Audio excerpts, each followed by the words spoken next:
On the other hand, while Roberta was not of that high world to which he now aspired, still there was that about her which enticed him beyond measure. Day after day, and because so much alone, and furthermore because of so strong a chemic or temperamental pull that was so definitely asserting itself, he could no longer keep his eyes off her, or she hers from him. There were evasive and yet strained and feverish eye-flashes between them, and after one such in his case, a quick and furtive glance on her part at times, by no means intended to be seen by him, he found himself weak and then feverish. Her pretty mouth, her lovely big eyes, her radiant and yet so often shy and evasive smile, and oh, she had such pretty arms, such a trim, lithe, sentient, quick figure and movements. If only he dared be friendly with her, venture to talk with, and then see her somewhere afterwards, if she only would, and if he only dared.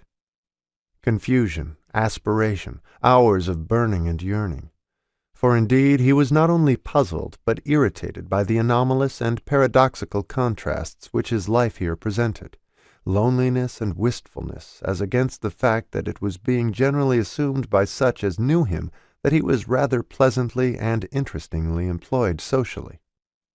Therefore, in order to enjoy himself in some way befitting his present rank, and to keep out of the sight of those who were imagining that he was being so much more handsomely entertained than he was, he had been more recently, on Saturday afternoons and Sundays, making idle sightseeing trips to Gloversville, Fonda, Amsterdam, and other places, as well as Grey and Crumb Lakes, where there were boats, beaches, and bathhouses, with bathing suits for rent. And there, because he was always thinking that if by chance he should be taken up by the Griffiths, he would need as many social accomplishments as possible, and by reason of encountering a man who took a fancy to him and who could both swim and dive, he learned to do both exceedingly well. But canoeing fascinated him really.